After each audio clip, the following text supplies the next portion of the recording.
Okay, last chapter would be the easiest, I think. Chapter. This is chapter 9. I forgot to change this again. Chapter 9 is channel flow measurement. So, what do we use to measure the flow in open channels? We have a lot of methods.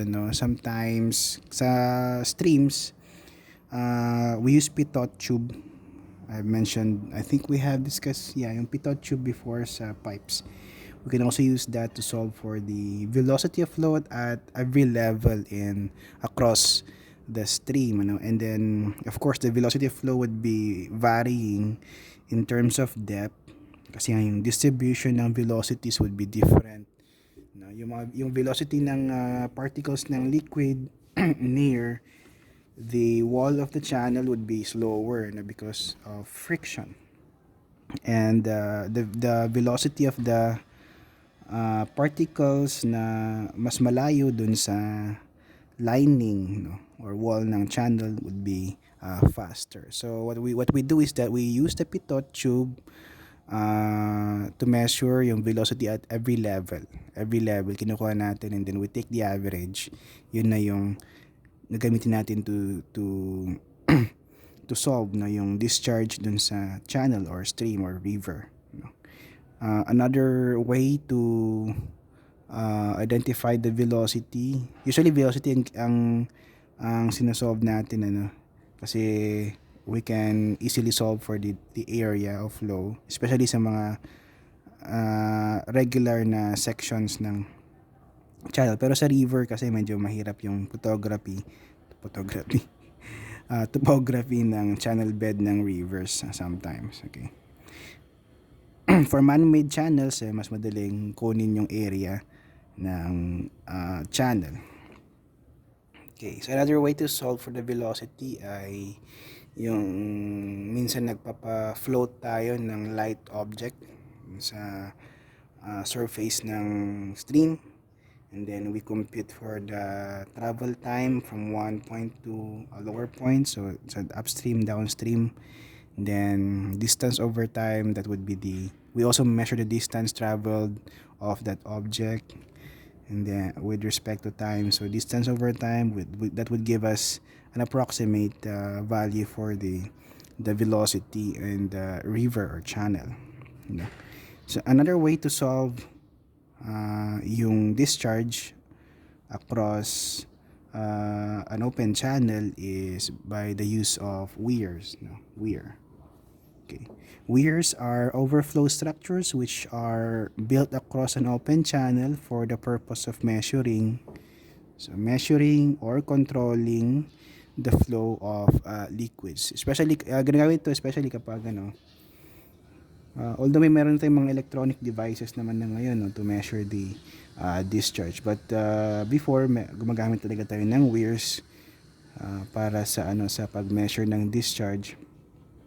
Kapag sa mga irrigation, sometimes yung mga farmers, they pay for the irrigation, and sometimes it is in terms of the volume na napunta dun sa farmlands ng particular farmer.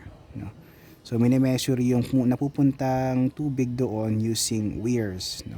So before pa pupunta yung tubig dun sa farm ng isang farmer, merong weir doon built across the channel to measure the discharge, and then if we discharge yung tapos yung length ng time na length ng time na ginamit yung tubig, then we can solve for the volume or amount of water na pumunta dun sa farm ng isang farmer, and then yung babayaran niya later on yun na. So yan, so parts ng weirs natin. So ito yung parang side view ng weir natin. So usually ang kailangan natin to solve for the discharge is yung height ng liquid.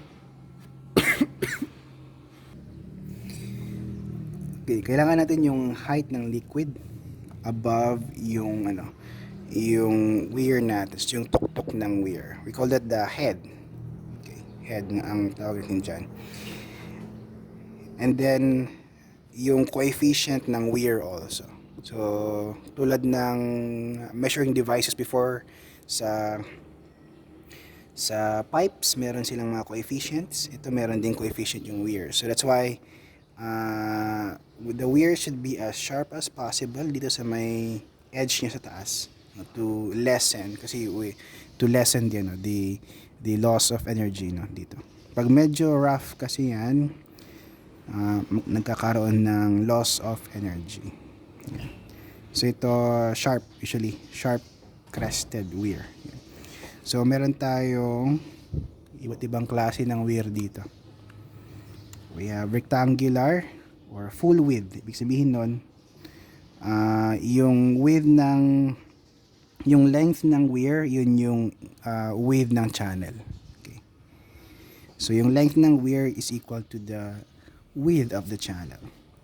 Meron din naman na suppressed. Ibig sabihin, may yung width ng wear ay hindi siya equal or mas maliit compared sa yung length ng wear ay mas maliit compared sa width ng channel, just like this one.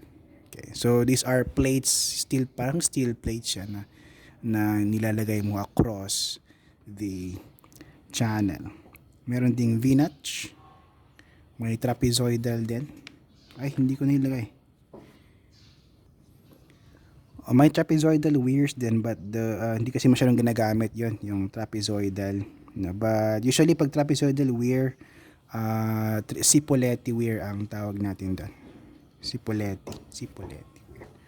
Pero kung nilagay ko siya dito.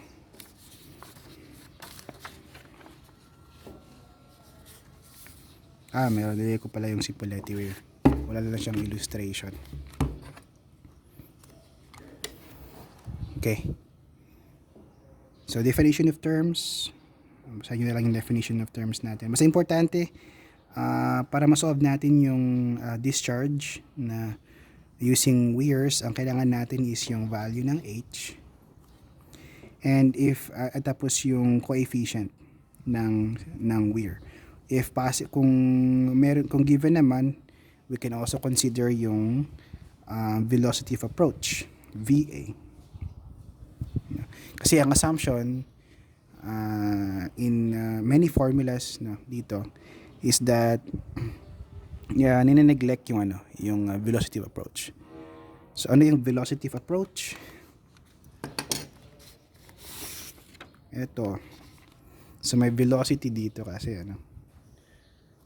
we call this the velocity of approach. The velocity before the water reaches yung crest. Crest ba yan? Yeah. Crest ng weir dito. Okay. So we may or may not neglect yung velocity of approach. But pag medyo mabilis kasi yan, may effect kasi yung velocity of approach dun sa pag-compute ng medyo malaking effect niya. Medyo malaking difference ng mako-compute natin if we neglect or kapag neglect natin yung effect ng velocity of approach. Ito yung mga ginagamit natin na formulas to solve for the discharge using the different weirs. Okay, we have rectangular weir. Ito. Okay. That is, if we consider yung velocity of approach, ito yung formula natin.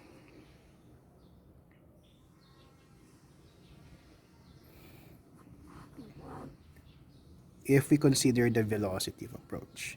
And the velocity of approach is just the velocity head. Pag given yung velocity natin before the weir, sa may upstream part ng weir, we can compute for H sub B here, which is in terms of the velocity of approach. Ayan. C, coefficient of discharge, or CW pag wear factor. So usually, these are constants na depende sa klase ng wear or manufacturer ng wear. So sinasabi nila yung coefficient of discharge or wear factor. Kung neglect natin yung velocity of approach, we So wala na tong HV na yan. We will be arriving with this particular formula to solve for the discharge. Okay. Kung in-estimate mo lang naman yung discharge, hindi naman siya, pag hindi naman masyadong critical, okay, you can neglect VA, and approximate the discharge using this particular formula. So for Francis formula, similar din siya dito. Rectangular din for rectangular weirs. Sa Francis formula kasi, the wear factor is 1.84. So yung CW dito sa initial formula natin, palitan mo lang yan ng okay, sa Francis formula, the wear factor is 1.84 for SI units. Okay. Yeah. For Cipoletti weirs are specialized na trapezoidal weir. I forgot to include the figure ng Cipoletti weir, but we will be using this particular formula to solve for the discharge kapag sinabing Cipoletti weir. Okay. For triangular V-notch weir, ito yung formula natin to solve for the discharge. Theta here is the central angle dun sa weir, central angle ng triangle. Okay. Now, for the problems, so usually yung mga problems natin for this particular topic are just direct substitution dun sa formulas natin.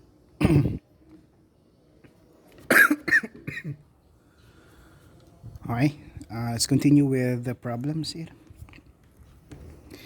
A constructed rectangular sharp-crested weir 2 meters long discharges water under a head of 0.5 meters.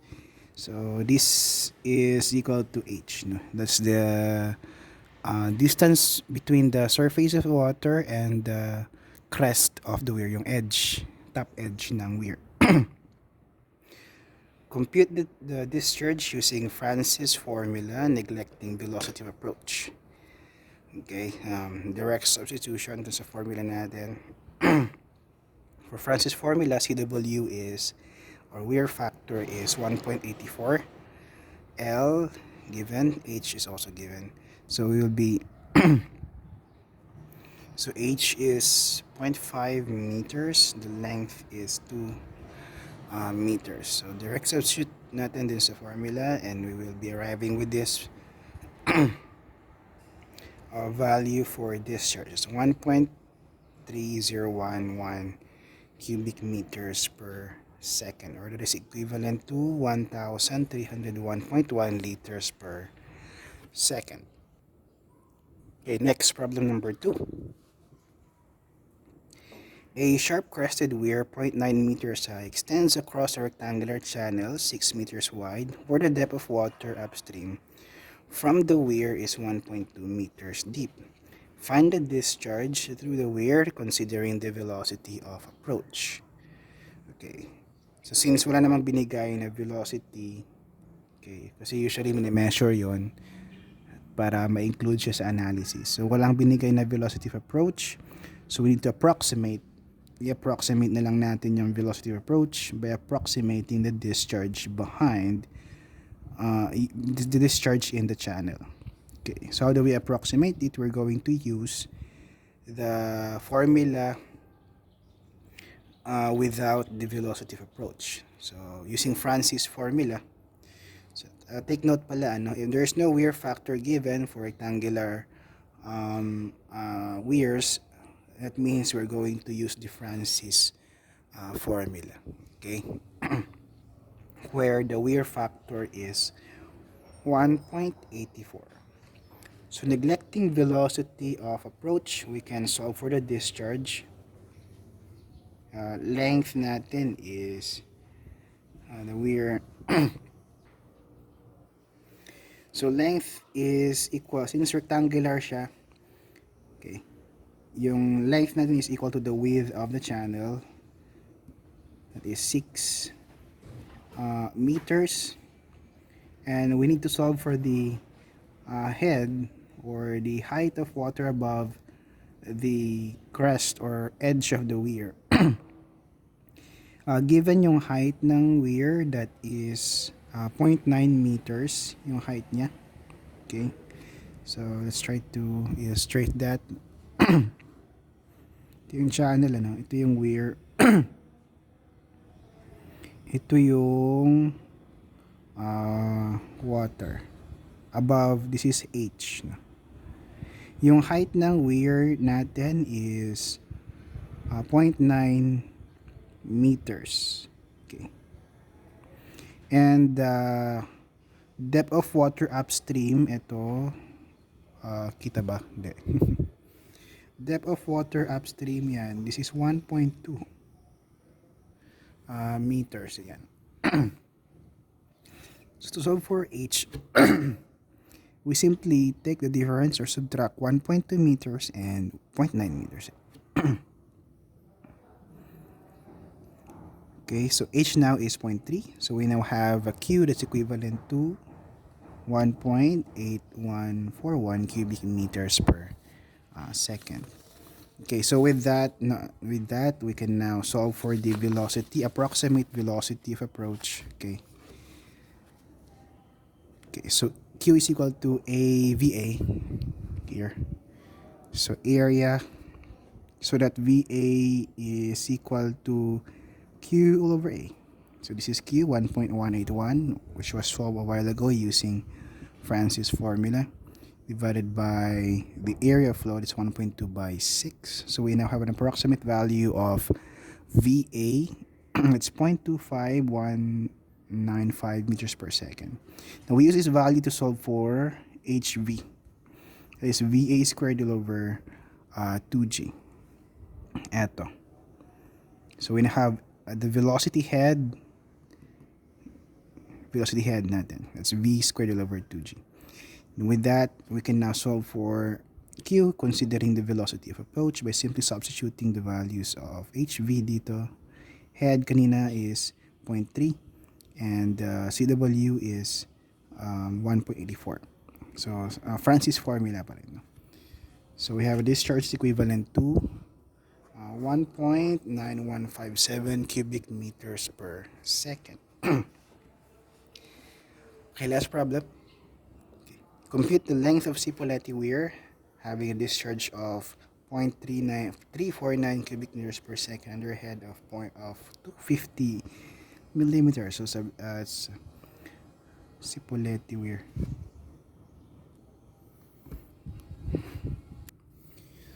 Okay, so for Cipolleti weirs, ito. So yung Cipolleti weir is a trapezoidal kasi siya. Okay, trapezoidal weir siya. Siyempre ginagamit din yan for trapezoidal channels. But sometimes yung channels naman natin, or usually sa Pilipinas, what we have here are usually rectangular, no? Yung mga channels natin. But sometimes may nakita ko before na trapezoidal, no? So ayan. So Q is equal to 1.859 L raised H raised to 3 halves yung formula natin to solve for the discharge using Cipolleti weir. So given yung discharge natin, ang sinosolve lang natin, ang kailangan lang natin i-solve ay yung length ng Cipolleti weir. Okay. So the length would be 1.502 meters. Yung required na length, no? So, ayan. Halimbawa kung yung channel mo is trapezoidal, so pinattern mo yung dimension niya using Cipolleti weir. So, pwede mong i-approximate yung discharge and then order ka paano manufacture ka ng weir to measure the discharge. Ito, kailangan mo yung length niya, no? So, I want a Cipolleti weir na may ganitong length. Okay? Para yun ang install mo dun sa channel. Okay. So, yan. So, that's the end of this chapter.